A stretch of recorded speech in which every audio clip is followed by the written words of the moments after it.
Hey, shalom, shalom, y'all. About to read your chapters in a minute. I think we're gonna do Exodus 6 through um, 9 today.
All right, y'all. Hey, look, I apologize for that.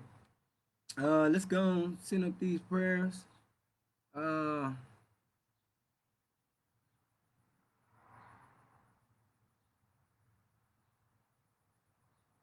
okay. I was reading some brother. He expressing how he feel online. All he need to do is you need to send your complaint in, not go online in front of everybody. When y'all do that, whenever y'all go online in front of everybody with your issues or your problems, no matter if you wrong or right, or if somebody did it first or not, you know what I'm saying? It goes to show you what type of spirit you're moving in. You're out of order completely. All right, now look, hey, we reading Exodus 6 through 9 today. Uh, hey, women, make sure your head covered. Brothers, make sure your head uncovered. Let's stand up. Let's face the east. Let's send up these prayers. Okay.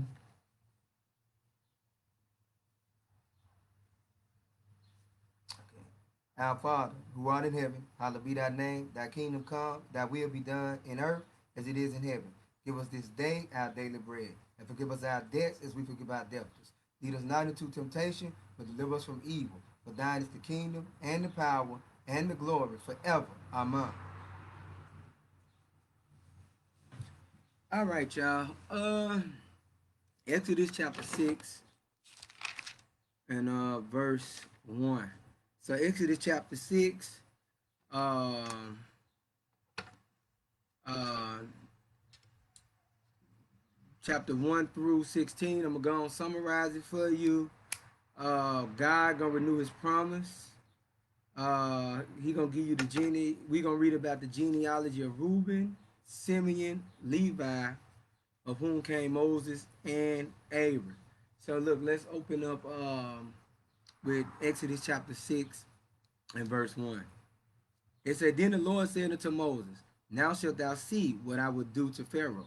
For with a strong hand shall he let them go, and with a strong hand shall he drive them out of his land. And God spake unto Moses, and said unto him, I am the Lord.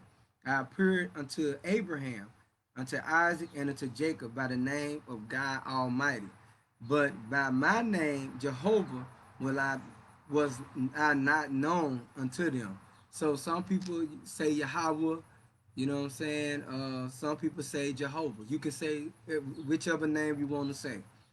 And I have also established my covenant with them to give them the land of Canaan. Now the land of Canaan, that the land of Canaan is in the land of Ham. Listen, the land of Canaan is in the land of Ham. So a lot of times when people be like, well, um, y'all African, you know, you can sit up there and say, yes, we come from Northeast Africa, but we are not Africans. We are the Israelites. We from the continent of Africa. Our land is on the continent of Africa. You know what I'm saying? But we are the Israelites. Let's keep going. All right. It say the land of their pilgrimage, wherein they were strangers. And I also heard the groaning of the children of Israel, whom the Egyptians keep in bondage. And I have remembered my covenant. Wherefore say unto the children of Israel, I am the Lord. I will bring you out from under the burdens of the Egyptians, and I will rid you out of their bondage. And I will redeem you with a stretched out arm and with great judgments. And I will take you to me for a people, and I will be to you a God, and ye shall know that I am the Lord, your God, which bringeth you out from under the burdens of the Egyptians. And I will bring you into the land concerning the which I did swear to give it to Abraham, to Isaac, and to Jacob. I will give it you for an inheritance. I am the Lord. And Moses spake so unto the children of Israel, but they hearkened not unto Moses, for anguish of spirit and for cruel bondage. And the Lord spake unto Moses, saying, Go in, speak unto Pharaoh, king of Egypt, that he let the children of Israel go out of his land. And Moses spake before the Lord, saying, Behold, the children of Israel have not hearkened unto me. How then shall Pharaoh hear?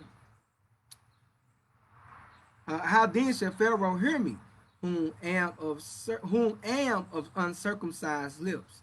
And the Lord spake unto Moses and unto Aaron, and gave them a charge unto the children of Israel, and unto Pharaoh king of Egypt, to bring the children of Israel out of the land of Egypt.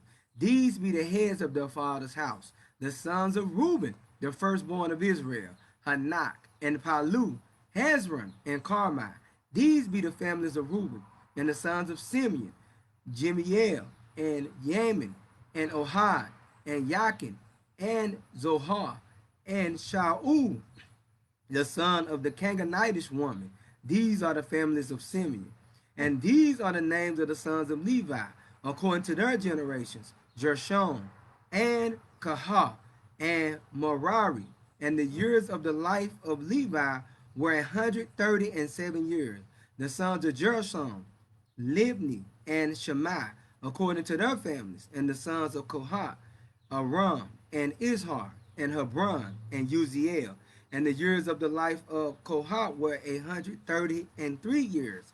And the sons of Merari, Mahali, and Mushai. These are the families of Levi according to their generations. And Amram took him Jochebed, his father's sister, to wife, and she bare him Aaron and Moses. And the years of the life of Amram were 137 years. And the sons of Ishar, Korah, and Nekhag, and Zikri. And the sons of Uziel, Mishael, and Elzaphan, and Zathri. And Aaron took him Elisheba, daughter of Amadai, sister of Nashon, to wife. And she bare him Nadab, and Abihu, Eleazar, and Ithamar. And the sons of Kor, Asur, and Elkanah, and Abba Asaph. These are the families of the Korites. And Eleazar, Aaron's son, took him one of the daughters of Puthiel to wife, and she bare him Phinehas. These are the heads of the fathers of the Levites, according to their families. These are that, hold on, excuse me. These are that Aaron and Moses, to whom the Lord said, Bring out of the children of Israel from the land of Egypt, according to their armies. These are they which spake to Pharaoh, king of Egypt, to bring out the children of Israel from Egypt. These are that Moses and Aaron. And it came to pass on the day when the Lord spake unto Moses in the land of Egypt, that the Lord spake unto Moses, saying, I am the Lord, speak thou unto Pharaoh, king of Egypt, all that I say unto thee. And Moses said before the Lord, Behold, I am of uncircumcised lips, and how shall Pharaoh hearken unto me? So basically, chapter 6 is dealing with genealogy. You know what I'm saying? You seeing you got Moses genealogy right there in chapter 6. So this is what we're dealing with right there. So chapter 7, let's summarize it. Moses is gonna go and try to encourage Pharaoh. We gonna get his age. Um, this chapter he gonna turn his rod into a serpent. Then the sorcerers they're gonna do light. They do the same. Pharaoh heart is hardened. Then God gonna send a message to Pharaoh, and then the river's gonna be turned to blood in chapter 7. In chapter 7. So okay, let's dig into it. Let's dig into it. Hold on, y'all.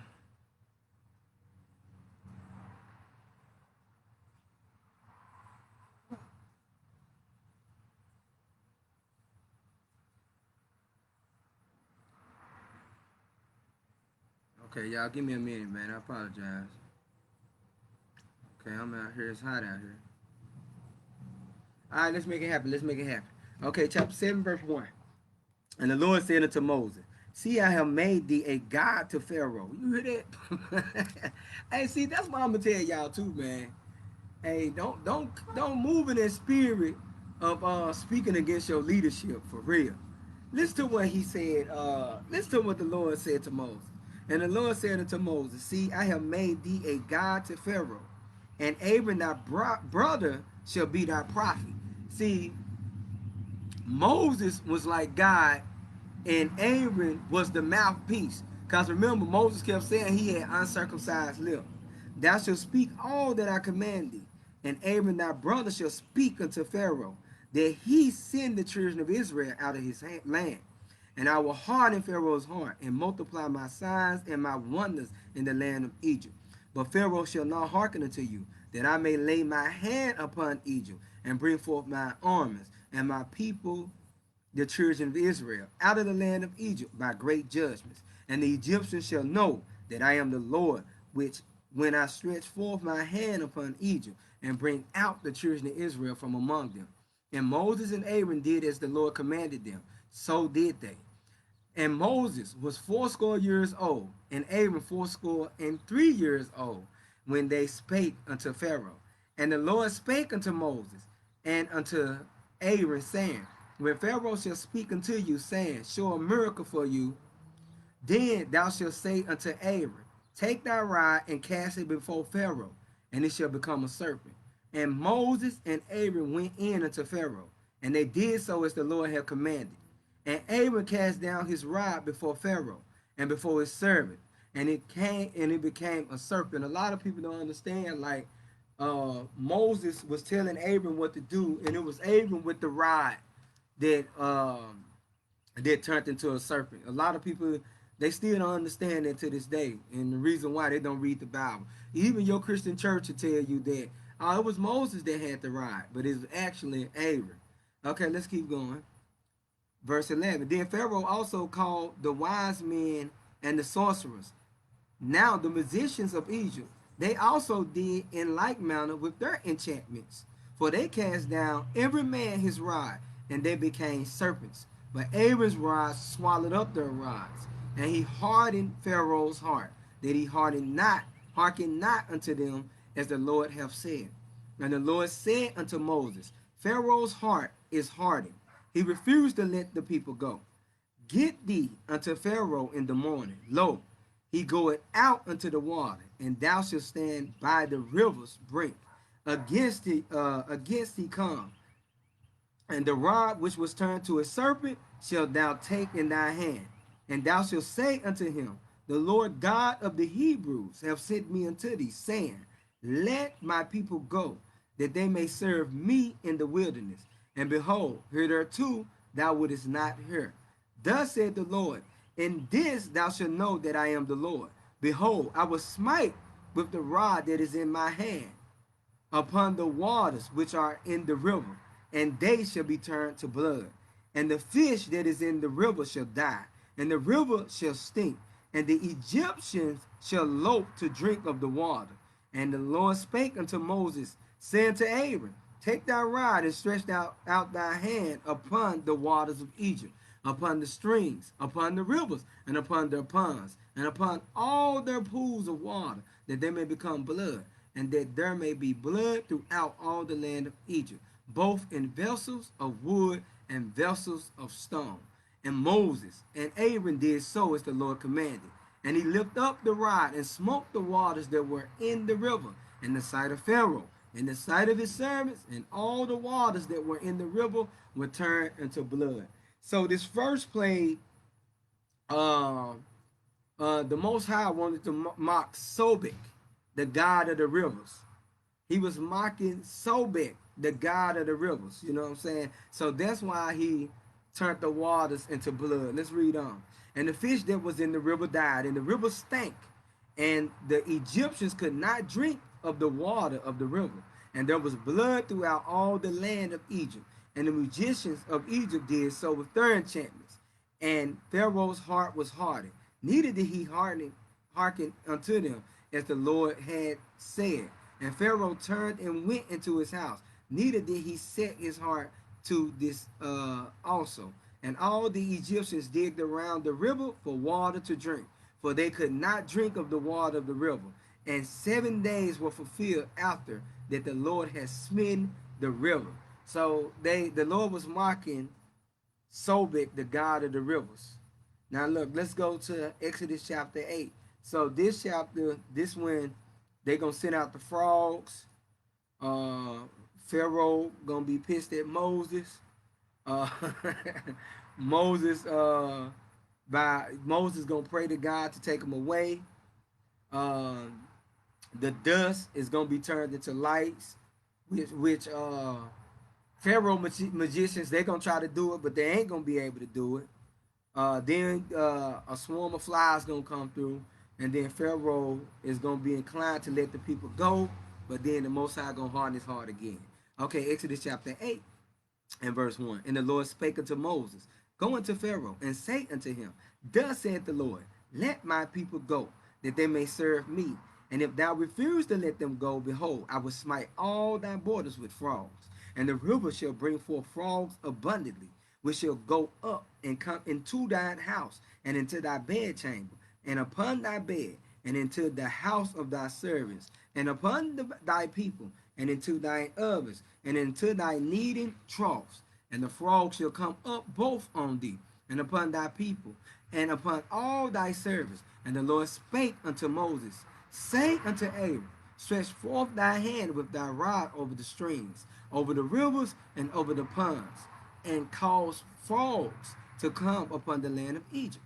And Aaron stretched out his hand over the waters of Egypt, and the frogs came up and covered the land of Egypt. And the magicians did so with their enchantments, and brought up frogs upon the land of Egypt. So that, look, you see the magicians, they was able to do it too. The same like they was able to turn the water in blood. The only thing about it with the magicians, they weren't able to take the turn the water back clear, and they weren't able to and they ain't gonna be able to make these frogs go away. Verse 8. Then Pharaoh called for Moses and Aaron and said, entreat the Lord. Look, so what they was doing now, the Most High God, he was mocking Heket, god of the frogs. And look, you see what Moses musicians, they couldn't take him away.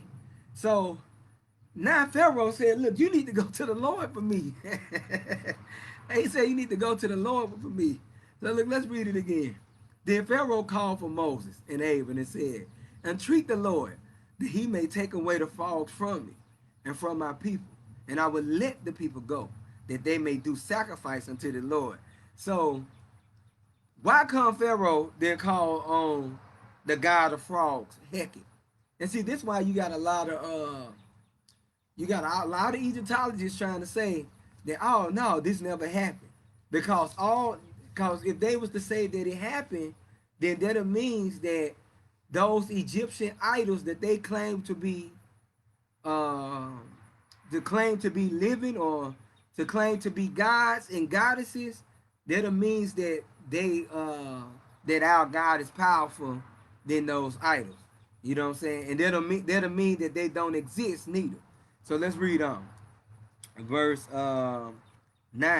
And Moses said unto Pharaoh, glory over me. When shall I entreat for thee, and for thy servants, and for thy people, to destroy the frogs from thee, and thy house, and they may remain in the river only? And he said, tomorrow. And he said, be it according to thy word, that thou mayest know that there is none like unto the Lord our God. And the frogs shall depart from thee, and from thy houses, and from thy servants, and from thy people. They shall remain in the river only. And Moses and Aaron went out from Pharaoh. And Moses cried unto the Lord because of the frogs which he had brought against Pharaoh. And the Lord did according to the word of Moses. And the frogs died out of the houses, out of the villages, and out of the fields. And they gathered them together upon heaps, and the land stank. But when Pharaoh saw that there was respite, he hardened his heart, and hearkened not unto them as the Lord had said. And the Lord said unto Moses, say unto Aaron, stretch out thy rod, and smite the dust of the land, that it may become lice throughout all the land of Egypt. And they did so. For Aaron stretched out his hand with his rod, and smote the dust of the earth, and it became lice in man and in beasts. All the dust of the land became lice throughout all the land of Egypt. Imagine this, y'all. Dust throughout the whole land of Egypt becoming flies. See, we ain't thinking about this. And these ain't ordinary flies neither. Let's keep going. And the magicians did so with their enchantments to bring forth lice, but they could not. So there were lice upon man and upon beasts. Then the magician said unto Pharaoh, this is the finger of God. Hey man, hey look, hey, when I be reading this stuff, y'all, hey, I can't help it, man. I be getting excited. It say, this is the finger of God. And Pharaoh's heart was hardened, and he hearkened not unto them, as the Lord had said. And the Lord said unto Moses, rise up early in the morning, and stand before Pharaoh. So now, the Lord was mocking Beelzebub, the idol god, the Lord of Flies. Beelzebub, the Lord of Flies, the Egyptian idol, the Lord of Flies. This is who he was mocking this time, Beelzebub. Let's read on. And the Lord said unto Moses, rise up early in the morning, and stand before Pharaoh. Lo, he cometh forth to the water, and say unto him, thus said the Lord, let my people go, that they may serve me. Else, if thou wilt not let my people go, behold, I will send swarms of flies upon thee, and upon thy servants, and upon thy people, and into thy house. And the house of the Egyptians shall be full of swarms of flies, and also the ground thereon they are. So hold on, that's Beelzebub, the god of flies. Hold on, y'all. Let me make sure that I didn't skip something. Let me look. The god of lice. Hold on.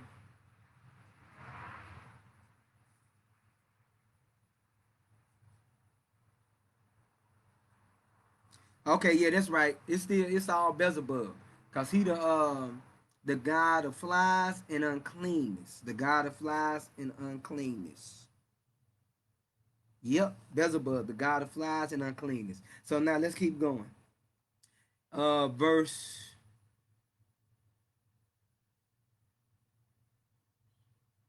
22. And I was serving in that day the land of Goshen, in which my people dwell, that no swarms of flies shall be there, to the end thou mayest know that I am the Lord in the midst of the earth. Now I'm gonna tell y'all something. These weren't no ordinary flies, y'all. These weren't no ordinary flies, and those weren't no ordinary lice. Hey, go to Wisdom of Solomon chapter 16 real quick. I want to get a precept just to show you what type of flies these were, because I know some of y'all like, well, ain't nothing but a few flies. All right, I'm gonna show you what type of flies these were. These were them horse flies. And y'all know down south, If you from down south, man, we be calling a certain type of fly a horse fly. Because these just bite. Okay, where we at? Okay, Wisdom of Solomon chapter 16, verse 9. It say, for them the bitings of grasshoppers and flies killed, neither was there found any remedy for their life, for they were worthy to be punished of. So these flies was biting folks and killing them. These weren't no regular flies. They was biting people, biting animals and everything. So now, and look, it didn't come near the land of Goshen where the children of Israel was staying. Okay, verse 23, Exodus 8 and 23. And I will put a division between my people and thy people. Tomorrow shall this sign be. And the Lord did so.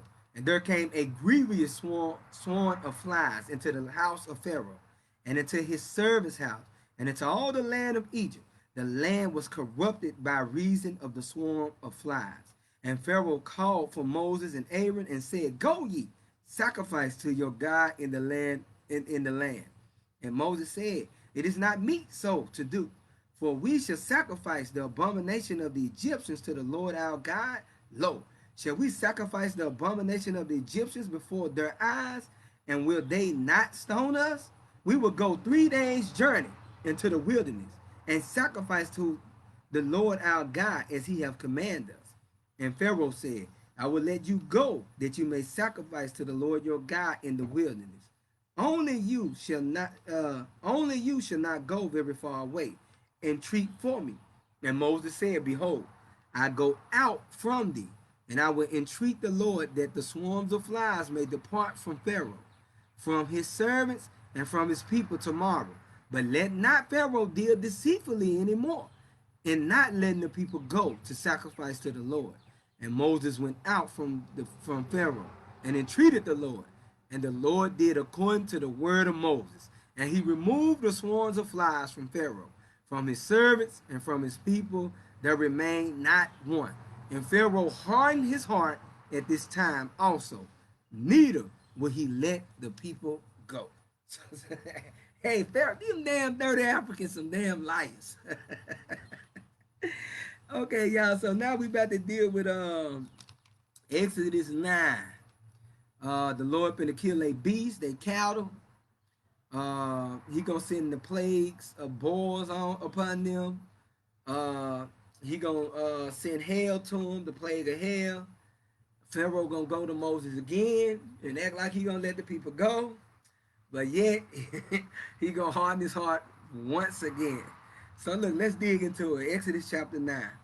Then the Lord said unto Moses, go in unto Pharaoh and tell him, thus said the Lord God of the Hebrews, let my people go, that they may serve me. For if thou refuse to let them go, and will hold them still, behold, the hand of the Lord is upon thy cattle, which is in the field, upon the horses, upon the asses, upon the camels, upon the oxen, and upon the sheep. There shall be a grievous murrain. So now what he finna do, the Lord is about to mock Hathor, the god of cattle. Hathor, the god of cattle. Let's read on, verse 4. And the Lord shall sever between the cattle of Israel and the cattle of Egypt, and there shall nothing die of all that is in the children of Israel. And the Lord appointed a set time, saying, tomorrow the Lord shall do this thing in the land. And the Lord did that thing on the morrow, and all the cattle of Egypt died, but the cattle of children of Israel died not one. And y'all gotta really imagine what was taking place. You had flies all over the land of Egypt, but wherever the children of Israel at, there wasn't no flies. All they water was blood, but where the children of Israel at, the water was good. And all they cattle died, but where the children of Israel was at, the cattle was good. And look, they couldn't pray to their idols to help them because the Lord was mocking them, showing them that, look, Hathor don't exist. Beelzebub don't exist. Heket don't exist. Sobek don't exist. Let's read on. Verse 7. And Pharaoh sent, and behold, there was not one of the cattle of the Israelites dead.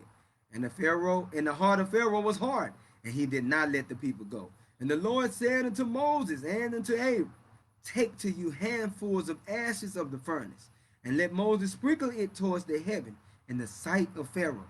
And it shall become small dust all in the land of Egypt, and shall be a boil breaking forth with blains upon man and upon beast throughout the land of Egypt. And they took ashes of the furnace and stood before Pharaoh.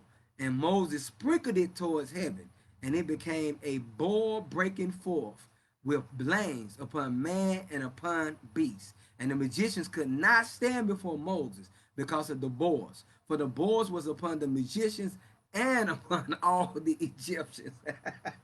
So now he mocking Katesh, goddess of health and beauty. Our God is mocking Katesh, the goddess of health and beauty. Verse 12. And the Lord hearkened unto the heart of Pharaoh, and he hearkened not unto them, as the Lord have spoken unto Moses. And the Lord said unto Moses, rise up early in the morning, and stand before Pharaoh, and say unto him, thus said the Lord God of the Hebrews, let my people go, that they may serve me. For I will at this time send all my plagues upon thy heart, and upon thy servants, and upon thy people, that thou mayest know that there is none like me in all the earth. For now will I stretch out my hand, that I might smite thee and thy people with pestilence, and thou shalt be cut off from the earth. And in very deed, for this cause have I raised up thee, for to show in thee my power, and that my name may be declared throughout all the earth. Hey, look, I heard one of them Egyptologists say Moses would have let the people, Pharaoh would have let the people go, but God kept hardening his heart. Look, he said, what type of God is that? Hey, I'm sorry. Hey, and one of Egyptologists crazy. They said, he said, what type of God is that? And Pharaoh wouldn't let the people go, but God kept hardening his heart. That's the God you serve. Damn right. And the Lord telling you why he did it. He hardened his heart because the Lord wanted to show the Lord just wanted to show how powerful he was. That's the type of God we serve, man. He just want to show how powerful he was. And it's the same thing he doing now, right here in Babylon the Great. Man, you think they don't know what we teaching? You think they don't hear us teaching about preaching the Sabbath? You don't think they hear about know that we God chosen people now? You don't think? Come on, man. They know that, but the Lord hardening their heart. Why the hell you think they keep trying to black us out? You know what I'm saying? Stop us from being in certain media outlets and things like that. Man, they know the business. The Lord hardening their heart, so they can keep doing the stuff that they doing to us. They can pass all types of laws and stuff like that to have it so we can be able to keep the Sabbath. They can shut every damn thing down for the Sabbath. But look, the Lord is hardening their hearts, because the Lord gonna show his power, man. Look, let's read on verse when we left off at, y'all, verse 16. Verse 17. As yet exaltest thou thyself against my people, that thou wilt not let them go. Behold, tomorrow about this time I will cause it to rain, a very grievous hail, such as has not been in Egypt since the foundation thereof, even until now.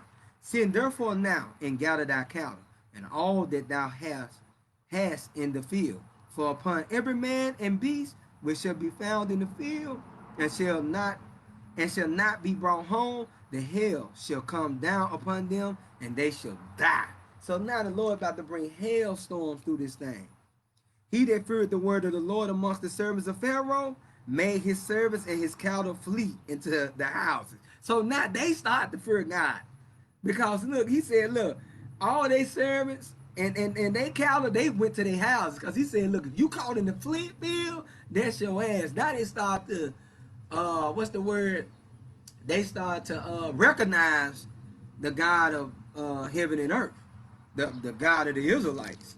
Let's read verse 21. And he that regarded not the word of the Lord left his servants and his cattle in the field. Them were the ones that believed it, that the idol god Nut and G, the God of the sky and earth, was they thought they was gonna protect them. You know what I'm saying? Because see, a lot of people in ancient Egypt, they had more favor to certain Egyptian gods than others. So they thinking that nothing G, the God of the sky and earth, gonna have them straight. Now let's read. And the Lord said unto Moses, stretch forth thy hand toward heaven, that there may be hail in all the land of Egypt, upon man and upon beast, and upon every herb of the field throughout the land of Egypt. And Moses stretched forth his rod toward heaven, and the Lord sent thunder and hail, and the fire ran along upon the ground, and the Lord rained hail upon the land of Egypt. So look, y'all, this hail that came down, this hail had fire and hail mixed together. This wasn't no regular hail. This ain't that little hail that when you get you see a little tornado coming and throw a little few ice pebbles. Now this thing had fire. This hail had fire mingled with it. Let's read on. Verse 23.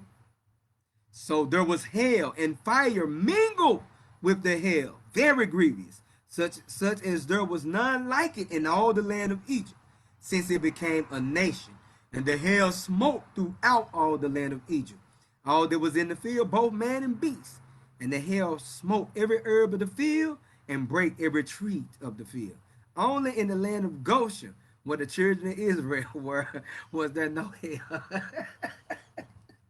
Hey, y'all, I can't help it, man. Hey, the Lord don't play, man. The Lord is terrible. Oh, man, our God is terrible, man. For real, this dude don't play. This dude do not play. And let me keep reading.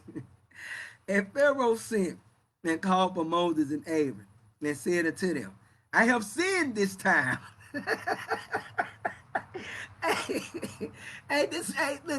Look, y'all gotta think, man. The Lord, Most High been jacking us up so much too. We were like, Lord, we sin, Lord, please. Hey, Lord, take your hand off us, cause I'm so tired of this captivity, man. I'm tired of this captivity. I'm tired of falling short. Hey, I'm tired, man, for real.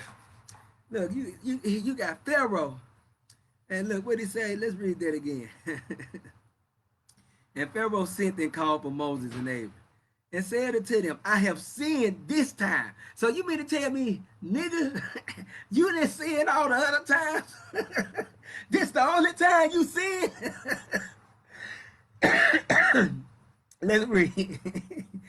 The Lord is righteous, and my people are wicked. Entreat the Lord, for it is enough that there be no more mighty thundering in hell, and I will let you go, and you shall stay no longer. And Moses said unto him, as soon as I am gone out of the city, I will spread abroad my hands unto the Lord, and the thunder shall cease. Neither shall there be any more hail, that thou mayest know how that the earth is the Lord's. For as for thee and thy servants, I know that you will not fear the Lord. I know that you will not yet fear the Lord. And the flax and the barley was smitten, and for the barley was in the ear, and the flax was boiled. But the wheat and the rye were not smitten, for they were not grown up. And Moses went out of the city from Pharaoh and spread abroad his hands unto the Lord, and the thunders and hail ceased, and the rain was not poured upon the earth. So look, he said, look, I know the reason why you going to be hard, because you still got that wheat, because it ain't grown up yet. Verse 34. And when Pharaoh saw that the rain and the hail and the thunder were ceased, he sinned yet more and hardened his heart, he and his servants. And the heart of Pharaoh was hard, neither would he let the children of Israel go, as the Lord have spoken by Moses. And why? Because he had that wheat and rye that was not spitting, because it wasn't grown yet. So with that, y'all, this is my 4 chapters for the day. I pray and hope y'all got some understanding out of that. Now, these was basic chapters. I don't really see what questions y'all got, but I'll try my best. I'll take a few questions. I'll take a few questions. But I mean, like, this is a simple read. Like, some stuff be simple reads. I don't, I don't know what you're digging, trying to find, but I mean, you did what it is. All praises.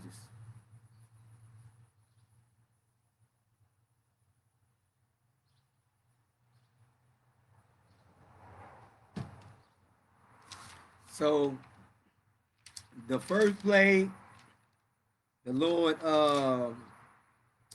marked Sobek, the god of the rivers. The second plague, he marked Heket, idol god of the of frogs. The third and fourth plague, he mocked Beelzebub, idol god of flies and uncleanness. The fifth plague, he mocked Hathor, the idol goddess of cattle. The sixth plague, he mocked Katesh, the idol goddess of health and beauty. And the seventh, eighth plague, he mocked Nut and Jeb, the idol god of the skies and earth. So the next reader do the ninth. He'll go over the ninth and 10th plagues.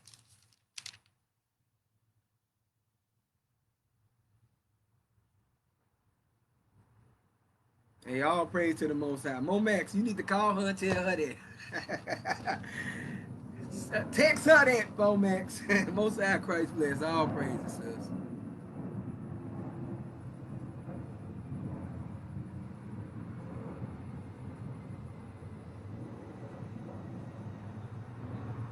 No, it wasn't us, Sister Rabba. No, that was just the Egyptians and their servants. Because our people was in the land of Goshen.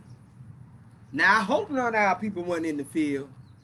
You know what I'm saying? I hope none of our people wasn't in the field. Because remember, the Lord was talking to Pharaoh and his servants. It didn't touch, none of them plagues touched the Israelites at all. It didn't touch the Israelites because this was the Lord redeeming the Israelites. Since the children of Israel had a separate land, Goshen, but still slaves to Egypt, one was the labor actually conducted within Goshen, where we had, I don't know, put it like this, Goshen was our separate land where we had our own cattle where we stayed and things like that. Remember, that was given to us when we read in the book of Genesis by Joseph. Joseph actually, we stayed there and the Pharaoh gave us that. But remember, we did the majority of our labor building up the Patam and Ramsey, the valley of the kings. That's what we did the majority of our labor at, the valley of the kings. That's what we did it at.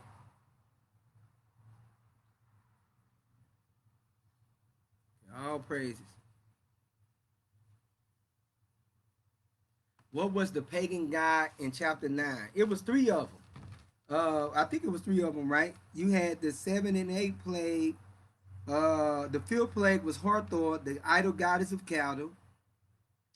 The sixth plague was Katesh, the idol goddess of health and beauty. And the seventh plague, matter of fact, yeah, the seventh plague was Nut and Jeb, idol god of the sky and earth. Chapter 10 goes into Nut and Jeb too. Jeb is spelled G-E-B. So that was the three, matter of fact, it was four idol gods. Four that was being mocked. Okay.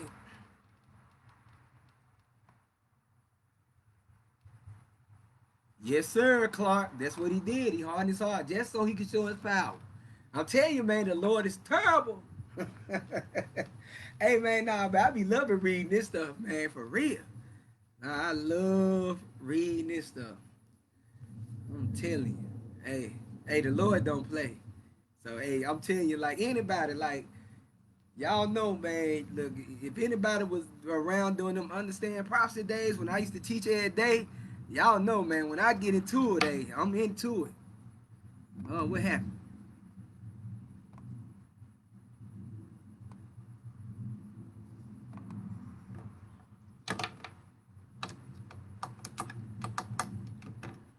All right.